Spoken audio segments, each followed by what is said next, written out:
to a new episode of Hello, I'm Listening with your host, Dani and Woifi. See, I said your name first. Oh, You that's didn't? nice. Yeah, you didn't think that I would. I was waiting for you to say your main host, Woifi. And No. So, thanks everybody for listening, indulging, and also for all the new people that maybe are showing up on our podcast. We've seen a couple of new subscribers, actually. Hi, new people. Hi, new people. Also, I wanted to say,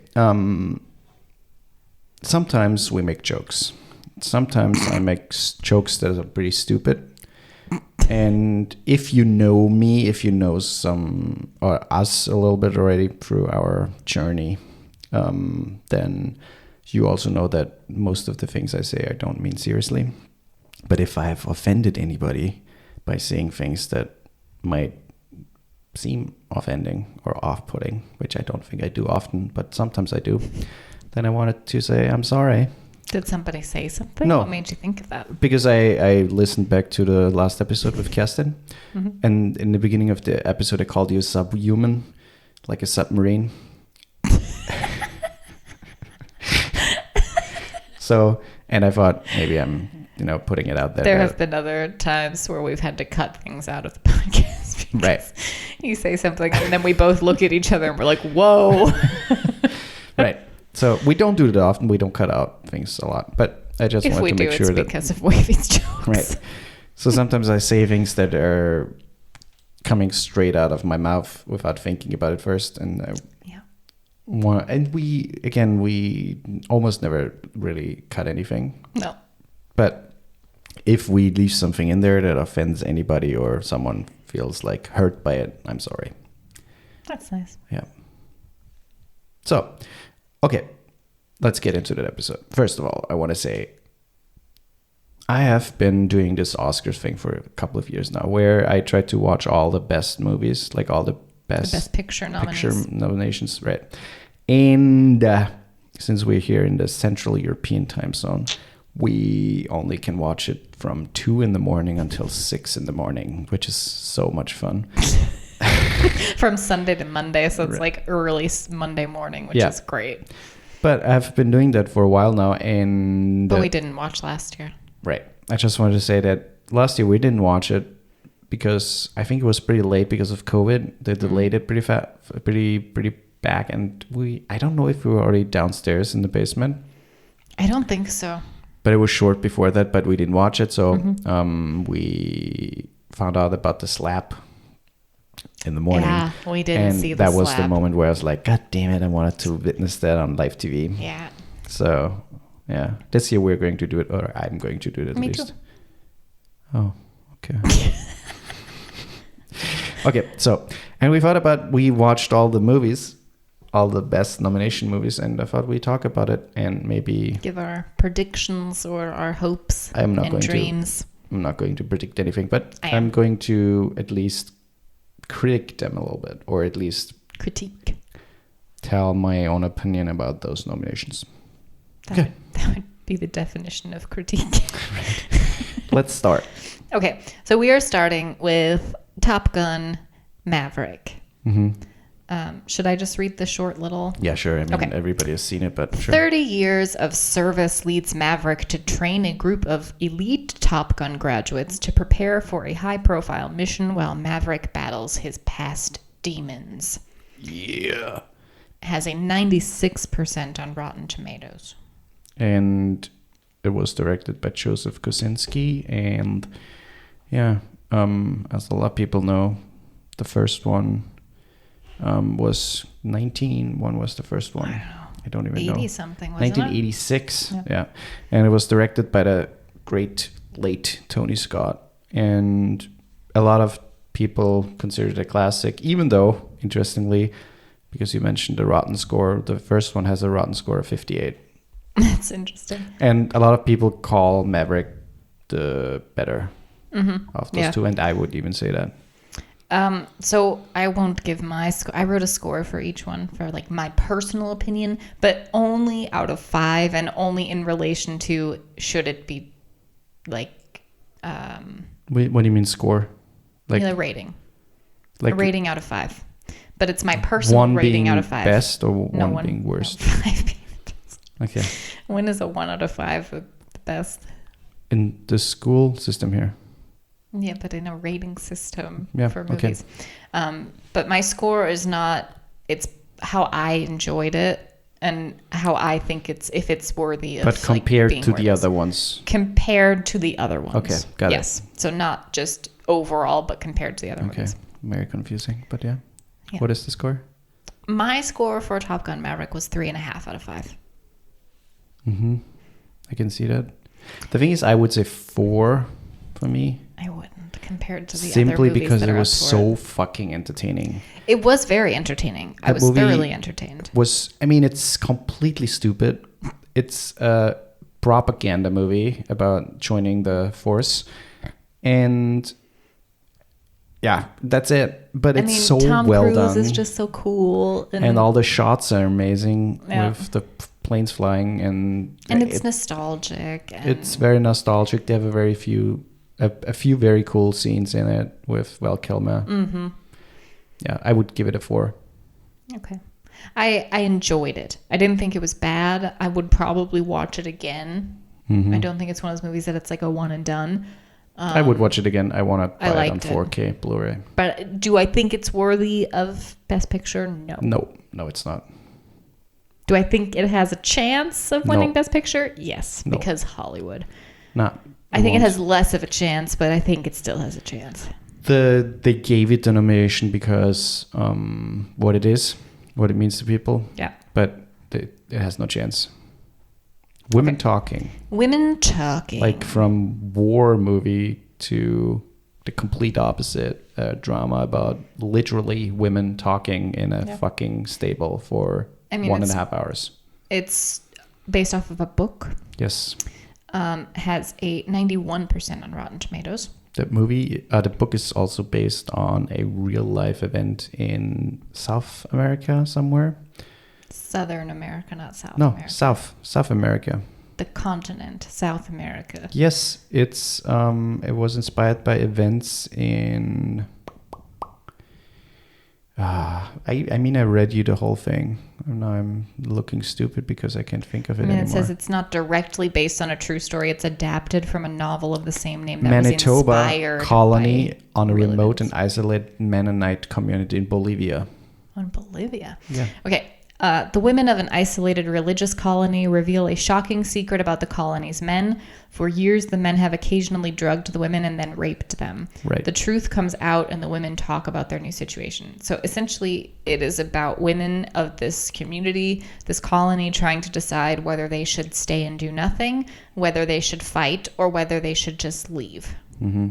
It's a parable. Parable, is that the word in English? Parable. Yeah. It's like a parable on life, on a lot of situations that have emerged in the last couple of years with the Me Too movement and the suffrage of women. And it's literally a movie about women talking. It's great. I made this stupid joke at the beginning of the movie. Oh, let's hope it's not only women talking.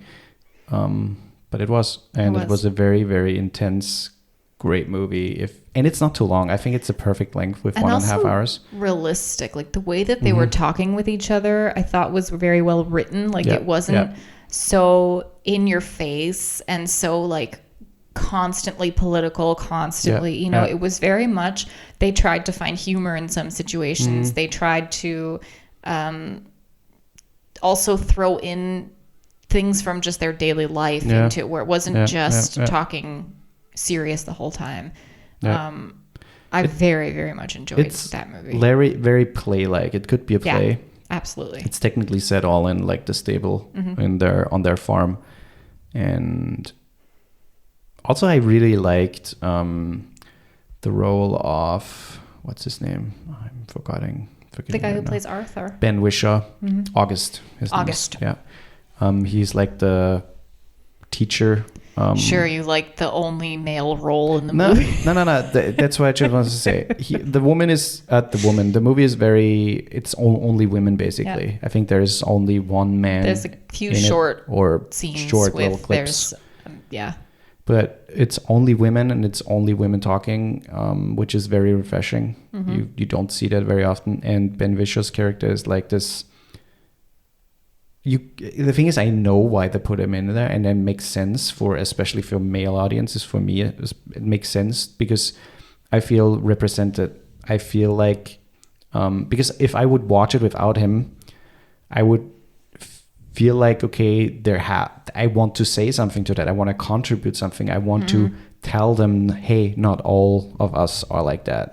And that character brings that to the table without saying it, without even saying it. He's just there. He's basically taking notes on their meetings. So he's documenting the meeting for them. Yeah. And once in a while, he gives his opinion, and he supports the group and the movement. And it's very selfless. And he's very often like shut down by one of the women who is very strongly opiniinated. Right. I really liked this character, but I mean the cast itself was they were all fantastic. Rooney Mara, Frances McDormand, great. My cast. rating was a 5 out of 5 for that one, and I think it's extremely deserving. It would definitely. I only have three of the movies from the whole lineup of Best Picture have 5 out of 5 for me. Okay. Yeah, it's a great movie. It's definitely a great movie. The next one is Everything Everywhere All at Once, A24. Yes. Wait a minute. 95% on Rotten Tomatoes. A Chinese immigrant gets unwillingly embroiled in an epic adventure where she must connect different versions of herself in the parallel universe to stop someone who intends to harm the multiverse. Now, from that description, I have to say it sounds like a Marvel movie. Yeah, it could be a Marvel movie. And funny enough, the movie came out shortly or right before Spider-Man Across the Multiverse. Or was it Across the Multiverse? No, Spider-Man No Way Home. No Way Home. Okay. Yeah. But again, I mean, we've talked a little bit about that movie on this podcast before, and I thought it was brilliant. The storytelling was unbelievable. The imagery was unbelievable. The acting was phenomenal. And there was so many dramatic aspects to it where there was so much story there, where it's not just like, here's an epic adventure. It's like there's so much heart behind the story. There's so much intent. Everything has its purpose. Yeah. There's some foolery and some weird stuff in there, obviously, but everything is purposefully put there. And it all, I don't want to say what the main theme is. The whole story is, I mean, it's basically about family and about but different opinions. Don't say too much. It's such a great movie, and I think it's one of my favorite from last year. It all ties together in the end perfectly. Like once you realize what the purpose is of the movie, like what is trying to be achieved. I don't want to give away too much, but once you realize that, you're like, everything in this movie makes sense. Yeah. And it's so well done. Yeah, that's great. So I also think that's a 5 out of 5 for me as well. Yeah, very, very deserving. Same. The Banshees of Inisherin. Yes. Martin McDonagh. I don't know. I mean, people know him from Free Billboards, and only in, what is it? Brooks. What is it? I don't know. In Brooks. Oh. Something Brooks. Right. Has a 96% on Rotten Tomatoes. On a remote island off the coast of Ireland, Patrick, I think it's like Patrick, I don't know how to say it exactly, but I think it's Patrick, is devastated when his buddy Colm suddenly puts an end to their lifelong friendship. With help from his sister and a troubled young islander, Patrick sets out to repair the damaged relationship by any means necessary. Yeah. Yeah. I loved that movie. I did too. It's the thing is, it's set in I think before Second World War, I think. Yes, I believe so. So 1920s or 30s, something like that. So it's a very dark time. It's also set on remote Irish island, so the people on that island don't have any connection really to the land, besides some people maybe coming from there or going there. And I've heard some people already say that the depiction of the people in the movie is very realistic. So people were very weird because they just had no connection to the outside of the world. So they only lived in their little bubble. Yeah. Yeah. I don't want to say too much, but it's a great movie. The only criticism I have of that movie, and you know this already, but the only criticism I have is the way that it was advertised. Because they advertised it as a comedy through and through. Like, this is a funny ass movie. Yeah. And the way that they cut together the trailer also made it seem funny.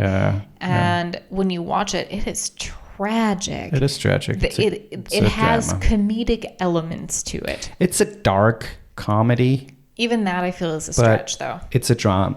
I would say it's a drama with dark comedic elements. Exactly. Yeah. It's tragic. It's beautiful, but it's tragic. And it's weird, but in like a really good way, weird. Yeah, I mean, the cast alone is fucking amazing. For me, I gave it a 4 out of 5. I don't think it's going to win Best Picture. No, it's too weird. I don't think it's going to win Best Picture, but I do think that it deserves some recognition and awards for the acting. Right. It was great. Colin Farrell. Oh, so good. Yeah. Triangle of Sadness. Very cool movie. Very weird movie. Ruben Östlund. So this one has a 72% on Rotten Tomatoes. So it's not as high as the others. Carl and Yaya, a couple of influencers, are invited to a luxury cruise ship alongside a group of out-of-touch wealthy people. The situation takes an unexpected turn when a brutal storm hits the ship. It's again a parable on life, on a lot of social, economical, and other issues. It's a social commentary, obviously. A lot of rich people are completely out of touch sailing into the sea. But, oh man, that movie has some great moments. It has some great moments, but I personally didn't love it. Oh, I love it. I loved it. But it's a weird edition. When I saw it the first time on the best movies list, I was like, that's kind of weird. Yeah. I don't really get the choice. I mean, it's a great movie, but that's not true. There's another movie coming, two movies coming down the line that I don't really understand. There's one for me that I'm like, get out of here. No, Triangle of Sadness it's a very cool movie. If you like Swedish movie, it's a very weird, not Hollywood type of movie. It's weird. It's enjoyable. I was entertained watching it. For me, I was stuck between a 3 and a 3.5 out of 5. I would say 4. But no, 3.5. I don't know. It was good. It was a fun movie. It was an interesting movie. It was a different movie. But I don't think in relation to what else has come out that it's deserving of Best Picture. No, I agree. The Fabelmans. Steven Spielberg. So, The Fabelmans has a 92% on Rotten Tomatoes. Young Sammy Fabelman falls in love with movies after his parents take him to see the greatest show on earth. Armed with a camera, Sammy starts to make his own films at home, much to the delight of his supportive mother. By the way, so it's kind of like a biographical. It is. No, it totally is. The whole story is biographical. He said it. But is it like pretty exact, or did he play with it a little bit? No. It's almost the same thing. The only thing that they changed was the name, obviously. Yeah. And he said he talked about the movie a long time. And I think short while after COVID hit, his friend and screenwriter colleague, I have to find the name now because he's important too, Tony Kushner, said to him, hey, we should do that movie now. Now is the time to tell that story. And the thing is, I personally was very touched by the story because me too. I know you spoke to me because he's a movie director. He wants to tell stories, and his passion, how it was made, was so good. Yeah. I mean, the cast alone was fucking insane. And I appreciated that it wasn't. So for such a big name, as Steven Spielberg. It wasn't so in your face, like, look how awesome I became, you know? No, it's not. Like, no. it wasn't that at all, and I appreciated that because it could have easily been that. But it was more a celebration of the love of film. Yeah, and it's just that. I appreciated that a lot. It's not even, hey, look how I struggled growing up. Yeah. It's not that. It's a relatively normal childhood. He had troubles with, bullies, with his parents getting divorced and stuff like that. But it's not about that. It's just about his drive and force of love for film. It's a great movie. Gave it a 4 out of 5. 5 out of 5 for me. I thought so. This is another one that conflicts me a little bit because I don't think compared to some of the other ones that it's worthy of Best Picture. It's very Hollywood. But it's very Hollywood, and I could see it winning because of that, because there's not only a massive name behind it, but it's very Hollywood. And I will say the what do you Oscars... mean massive name behind it? Steven Spielberg. Oh, because there's a massive name. Yeah. And my faith has once before been restored in the Oscars because they always pick the Hollywood, whatever. But the year that Moonlight won instead of La La Land, my faith was a little bit restored. Yeah. But I don't know. I could see it winning, and it would kind of piss me off, I have to say. Yeah. Okay. Next one. All Quiet on the Western Front. It's a German movie from Edward Berger. And it's a novelization. It was a novel, and it's also a remake. There was a movie made in the 80s, I think, with the same name and same story. It has a 90% on Rotten Tomatoes. War breaks out in Germany in 1914. Paul Boehmer and his classmates quickly enlist in the army to serve their fatherland. No sooner are they drafted than the first images of the battlefield show them the reality of war. Anti-war movie. Anti-war movie. Extremely crazy to watch, like how these young boys were put into war, like how they were given this is the idea of what war is, and this is what is waiting for you, and you're going to be super cool when you come back. They're like all of this. I mean, yeah. Propaganda. We'll see you in a couple of weeks, like all that kind of shit. And just what they told these boys to get them to go over there. It's a very raw depiction of the movie, of the First World War. It's like if you think of 1917, it's the complete opposite, where 1917 doesn't show you almost any war scenes. I don't think you can compare it. No, not at all. But a lot of people think of First World War movie 1917. So this movie is just almost all warfare in the trenches, in the dirt, seeing all the shit that people had to witness. And it's not an easy watch, but I think it's a very important movie because it shows that rich old white people sit in their fucking houses telling young people to fight for their country while they eat their shit and don't even bother to try to make peace with the other country. The same thing is happening in the Ukraine right now. A lot of very young people die for their, quote, fatherland. And it's tragic. Yeah. Yeah, it's a great movie. For me, it's a 5 out of 5. For me, it's 4.5. The next one is Avatar, The Way of Water, which you have not seen. That's the only movie you have not seen. Never will I have to say. I saw the first one. I don't care for it. I think and this is what I said before Woifi went to go see it. I said the reason I don't want to see it is because I already know what it is. It's going to be beautifully, like the imagery is going to be incredible. It's going to be a beautiful movie to watch, to look at. But the story is going to be shit, and it's going to be too long. And I said, for that reason, I'm not watching it. But wait, I'll read the description. Read it. So we've done it for everyone. So it has a 76% on Rotten Tomatoes. By the way, we just say the Rotten score so you can compare them. Yes. Okay. Jake Sully.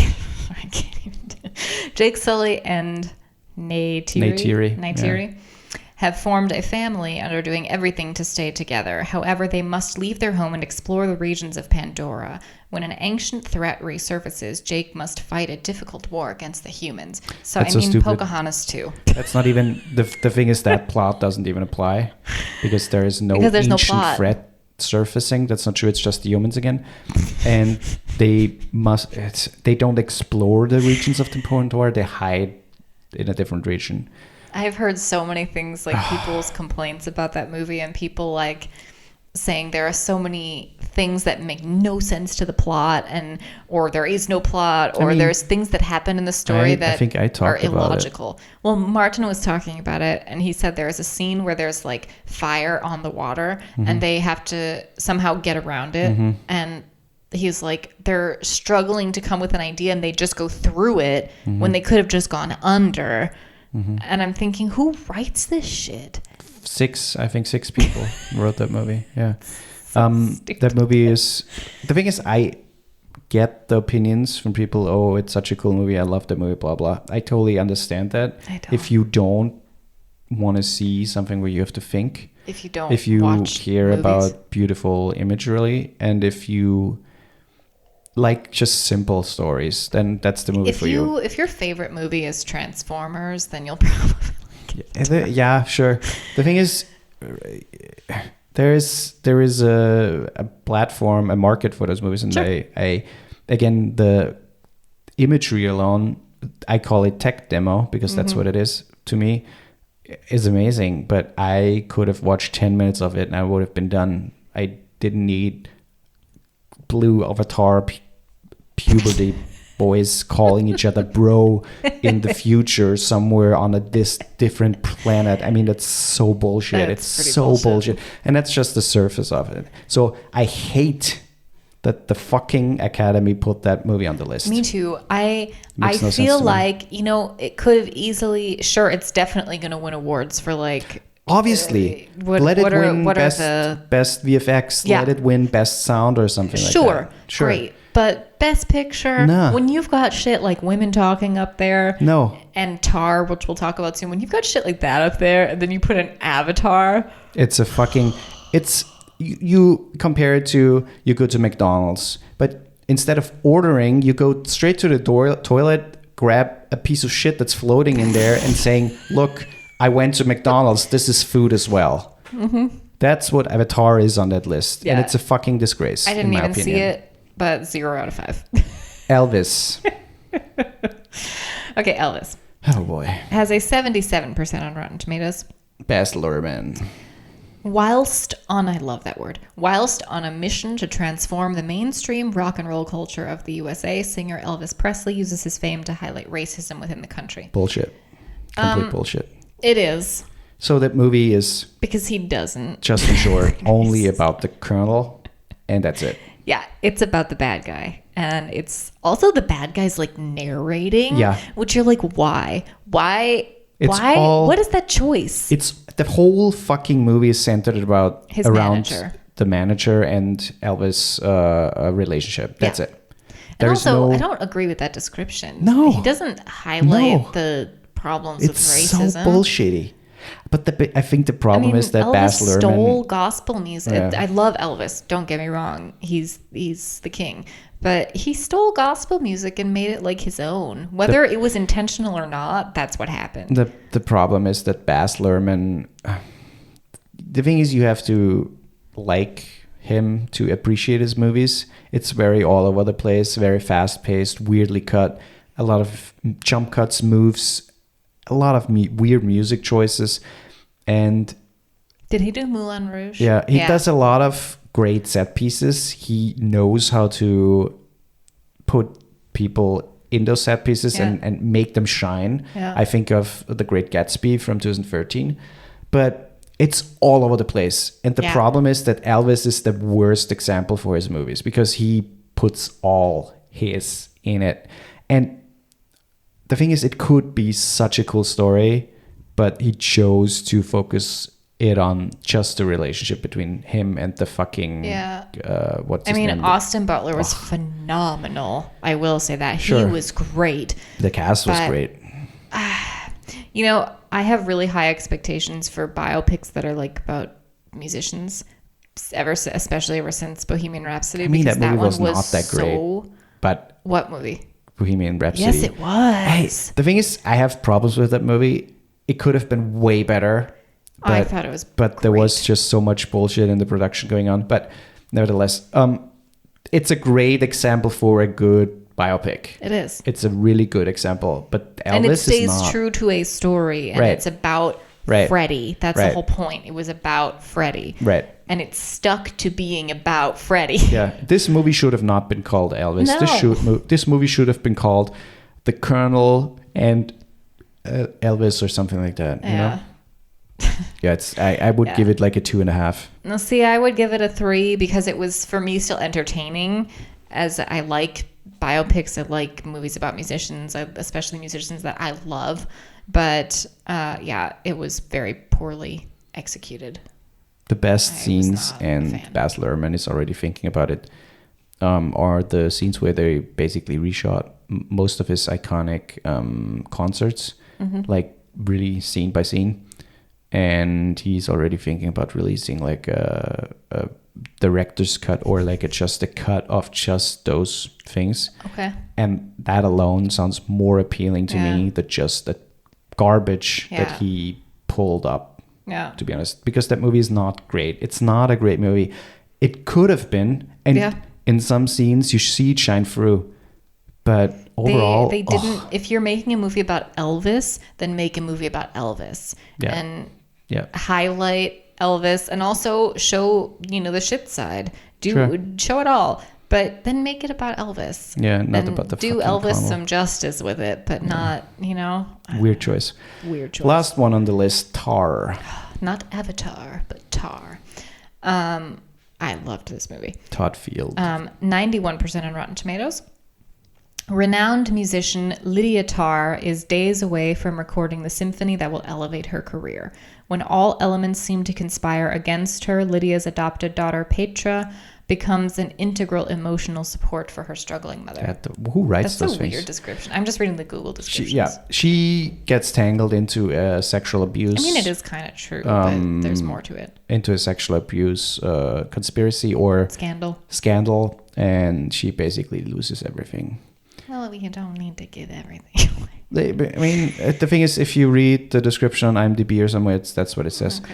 But I thought it was brilliant. It was brilliant. The way they advertised it, I had no idea that woman was not real. So the first thing I was, I Googled it, and the website shows up, and there is her book on it and stuff. I'm like, wait a minute, is it a real person? But no, that's Kate Blanchett on the cover, so it's not real. Yeah. And the way they built that character in the movie, so fucking great. Everything about that movie was great. Yeah. There are those movies where the movie is 2 hours and 39 minutes long. So it's not a short movie. Yeah. And while it also it's not one of those long movies that feels short. It feels longer. However, I would have kept watching for another hour. Yeah. Like there is so much... They introduce so much about this character and the other characters. Their focus is obviously on Lydia, but all of the other characters play such a massive role in her story where you love her and then you hate her and then you feel sorry for her and you have all of these emotions about this woman. And I could listen to her. There's the scene where she's giving a lecture at Juilliard. And I could have watched that for 50 minutes. Yeah, it was just her giving a lecture at Juilliard. So well shot, and the editing was so well done. It was brilliant. The whole fucking movie was so well put together. Yeah. Like from the cast to the cinematography to the editing to the music to everything, the dialogue, and it was a great movie. It's a longer movie, 1.5, a little more than 2.5 hours, but. Yeah. It was so brilliant. Very, very good. For me, it's 5 out of 5, and Tar is my top pick. Oh, your top pick? That is my top pick. My top pick is Everything Everywhere All at Once. I thought that was going to be my top Simply because it's the most non-Hollywood conform movies out of all of them.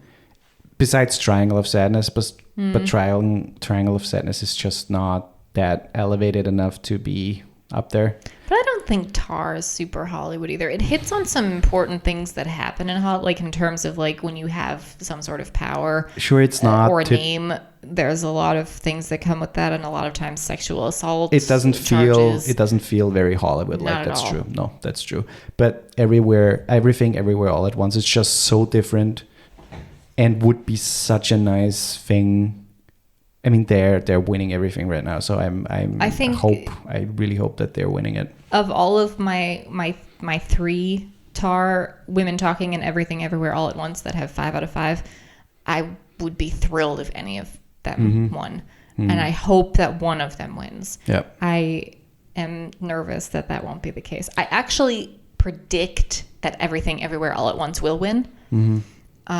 But I hope that Tar wins. It's kind of cool also if you think about it. It's in those 3 movies, women are the main character. Yes. And it's kind of cool to see that they're up there. Tar and was directed by a woman. Women Talking was directed by a woman. Yep. And Everything Everywhere All at Once was directed by 2 Asian guys. Okay, but still, at least more diversity. Yeah, I agree. So I think all 3 are winners. They're phenomenal. Yeah. So let us know what you think. We would love to hear your opinions if you have seen any of those movies. If not, then definitely watch them. They're really good movies. I mean, you can leave out Avatar. I mean, everybody has seen Avatar at that point, so there's no point of saying that anymore. Not everybody. If they're like me. Most people. I haven't seen it. But yeah, other than that, we'll hear you next week. Oh no, wait. If you like what you hear, right, you can subscribe to the podcast. You can like the podcast. You can share the podcast. You can review the podcast, rate the podcast. I said share already, but sharing is really great. Sharing is caring. It probably brings us the most of everything. So please share with your friends. You don't have to say you love every episode, but maybe there's one episode that stands out to you. Yeah. Or that you think somebody else would like, and just share it along. Also, if you follow us on Apple or on iTunes, then follow us on Spotify too, and vice versa, if that's possible for you, because that helps us a lot. And if you want to support us in a different way, you can go to in a different way, you can go to Spotify. Oh no, to our Patreon, and be like Joe and help us out a little bit. Everyone should be like Joe. Thanks, Joe. That's it. That's it. Goodbye.